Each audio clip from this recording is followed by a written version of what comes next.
Shalom Uvracha. C'est une histoire qui est rapportée par un Shaliach Chabad qui s'occupe d'une communauté importante aux États-Unis, une grande synagogue très active. Et comme vous le savez, nos frères Ashkenazim, en dehors d'Israël, ne récitent la Birkat Kohanim, la bénédiction pontificale, que les jours de fête. Parce qu'il n'y a qu'à Yom Tov, jour de fête, qu'il y a une joie suffisante pour pouvoir la réciter. Tout le reste de l'année, malheureusement, a été marqué sur les terres étrangères par tellement de souffrances. Toujours est-il que dans cette communauté, le Rav remarque qu'il y a un homme, un rescapé de la Shoah, qui, le jour de fête, au moment où on va réciter Birkat Kohanim, plie son talit et sort de la synagogue. Il est intrigué par cette attitude et veut tirer les choses au clair. Alors, il se décide pour la fête suivante d'inviter ce vieil homme, qui accepte naturellement de partager son repas avec le Rav de la communauté. Mais surprise, lorsqu'on s'approche de la Birkat Kohanim, il voit à nouveau cet individu plier son talit et sortir de la synagogue. Ah, il a dû oublier. Enfin, quelle déception. Lorsque l'office se termine enfin, que le Rav sort de la synagogue, il trouve l'individu qui l'attend au coin de la rue. Ah, il se dit qu'il y a vraiment quelque chose de particulier dans cette attitude. Il est content d'avoir l'opportunité d'en savoir plus. Comme si rien n'était, ils font le chemin ensemble jusqu'à la maison, commencent le repas, partagent un bon moment de convivialité, et l'atmosphère étant maintenant bien détendue, le Rav se permet de poser la question. Dites-moi, cher ami, comment se fait-il que, à chaque fois que nous allons réciter Birkat Kohanim, vous sortez de la synagogue? Le vieil homme blêmit, pâle comme un linge. Il lui dit, je vais vous raconter ce que je n'ai jamais dit à personne. Je vais vous raconter mon histoire. Pendant la guerre, j'ai été fait prisonnier dans le camp d'Auschwitz. Nous étions 800 dans un baraquement, avec des lits superposés en bois, où nous étions 8 sur 3 niveaux, complètement serrés, dans des conditions d'hygiène déplorables. Bien sûr, ni toilette, ni douche, et un travail très difficile. Parmi nous, il y avait un homme respectable que l'on appelait Arav Shelamachane, le rabbin du camp. C'était un homme très souriant, qui essayait de réconforter chacun d'entre nous, d'aller écouter les problèmes qu'il avait rencontrés, lui donner de l'espoir, lui donner du réconfort. Ça a été une grande aide pour chacun d'entre nous, pendant ces moments difficiles. Un jour, le Rav arrive dans le baraquement en disant « Écoutez, dans 15 jours, c'est Pessah, et nous ne pourrons pas laisser passer cette date sans rien faire. Est-ce que nous ne pourrions pas trouver le moyen d'avoir au moins 2 matzot, ksherot, 2 pains azim pour célébrer la Pâque comme il convient ?» Il y a un des prisonniers qui s'avance vers lui et qui lui dit « Moi, je suis chargé de faire le ménage dans l'appartement de l'officier du camp.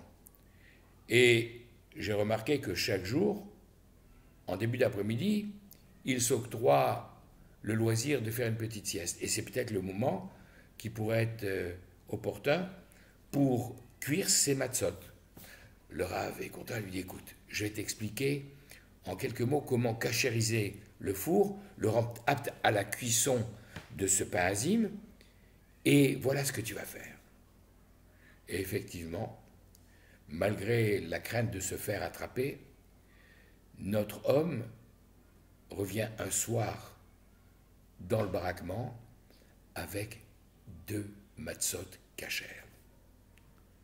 Alors on les met de côté, et enfin, lorsque le soir du Seder arrive, tout le baraquement est réuni, tout le monde s'assoit par terre, et le Rav commence à réciter par cœur le texte de la Haggadah, le récit que l'on fait le soir de Pessah.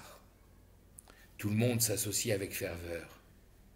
Lorsqu'arrive le moment de la partager, chacun en a une miette symbolique, mais au moins on a pu réciter et consommer de la matzah kshera pour le soir du seder. Le maror, l'herbe amère, c'est pas nécessaire, on a plus que notre part tout au long de l'année.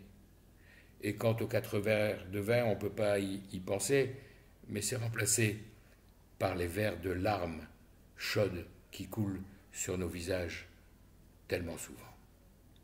Alors que nous sommes dans cette ferveur, brutalement, la porte s'ouvre et une troupe de nazis rentre en disant « Qu'est-ce qui se passe dans ce baraquement? Qu'est-ce qui se passe ?» Tout le monde se lève vite et se met au garde-à-vous devant son lit.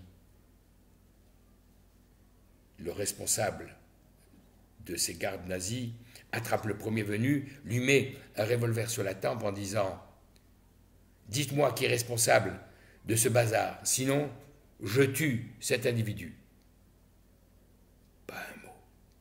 Et je le tuerai, et je tuerai après, un par un, tous les gens de ce baraquement s'il le faut, mais je veux savoir qui a organisé ce bazar. Alors celui que l'on appelle le rave du camp fait un pas en avant, on dit c'est moi le seul responsable. Il déchire sa chemise en disant si c'est ce que vous voulez, vous pouvez tirer dans mon cœur et mettre fin à mon supplice. Le nazi Marchémo s'approche de lui, braque son pistolet sur sa poitrine et au dernier moment il s'arrête en lui disant avec un sourire sadique et diabolique, ça serait trop simple comme ça. J'ai une meilleure idée. Demain matin, au moment du rassemblement qui était déjà en soi une épreuve chaque matin et chaque soir pour les prisonniers, au moment du rassemblement et de l'appel, je dirai quel est ton crime et j'appliquerai la sentence. Le lendemain, tous les prisonniers du camp, des milliers de prisonniers, sont là au garde-à-vous. Ils ont dressé une estrade pour que tout le monde puisse, entre guillemets, profiter du spectacle. Et notre rave est là, debout. Alors, le nazi explique le crime terrible de ce juif qui a osé organiser une manifestation dans son baraquement. Et après des paroles terribles, honteuses, il s'approche du prisonnier avec son pistolet et va pour l'exécuter. À ce moment-là, le rave dit, comme il est d'usage, est-ce que je peux vous demander une dernière faveur, ma dernière volonté? Qu'est-ce que tu veux? Un morceau de pain, un bout de viande? Boire? Il lui dit non. Aujourd'hui c'est Pessah, la fête de Pâques. Et ce jour-là, nous avons l'habitude, et surtout moi qui suis Cohen, de bénir la communauté. Alors, avant de m'exécuter, permettez-moi de bénir mes frères. Et il lève les mains en mettant les doigts dans la position habituelle, traditionnelle des Kohanim, et il récite la formule. Yevarechecha Hashem beishmerecha. Que l'Éternel te bénisse et te protège. Issa Hashem panav elecha vechoneka. Il termine par cette troisième phrase, je ne veux pas dire toute la formule entière, que Dieu tourne vers toi son visage et qu'il t'éclaire de sa lumière. Et à ce moment-là, le nazi l'exécute. Il y a un silence à couper au couteau. Tout le monde est là, avec des torrents de larmes qui coulent sur les visages. Personne n'ose bouger. Personne n'ose respirer même. Quelque temps plus tard, notre camp a été libéré. Et alors, j'ai quitté cette Europe maudite sur laquelle tant de crimes avaient été commis. Je suis venu aux États-Unis. Et là, je me suis dit que plus jamais je voulais entendre parler du peuple juif, de cette communauté qui avait tellement souffert. Je voulais couper tous les liens. J'étais en âge de me marier. J'ai cherché une jeune femme non juive pour tourner le dos. Mais au moment où j'allais le faire, je me suis rappelé de cette Birkat Kohanim, de ces paroles prononcées par le Rav du camp. Et je me suis dit, je ne peux pas faire ça. Alors je me suis marié avec une jeune fille juive. Mais je me suis dit, je ne vais pas leur donner d'éducation juive. On va les mettre dans une école normale, laïque, comme tout le monde. Et là aussi, l'impression faite par cette Birkat Kohanim m'en a empêché. Et avec ma femme, nous avons décidé de mettre nos enfants dans une école juive. Et aujourd'hui, j'ai retrouvé peu à peu le chemin de la synagogue. Mais lorsqu'arrive le moment de Birkat Kohanim, je sors. Parce que je ne veux pas entendre une autre Birkat Kohanim que celle qui est restée gravée depuis tant d'années dans ma mémoire. Je ne veux pas qu'une nouvelle version puisse venir troubler celle que j'ai gardée dans ma tête et dans mon cœur et qui m'a sauvé sur le chemin de la vie. Alors, en ce jour de Rosh Chodesh, en cette veille de Shabbat, à l'approche de la fête de Shavuot où nous allons recevoir la Torah, je nous souhaite à chacun d'entre nous une bonne réception de la Torah. Et que toute cette Torah dans laquelle se trouve, comme nous le lirons nous, ce Shabbat en Israël et le Shabbat prochain en dehors d'Israël, cette bénédiction pontificale, soit gravée dans nos esprits, dans nos cœurs, et qu'elle permette très vite d'amener Mashiach Tzidkenu, la délivrance finale que nous attendons.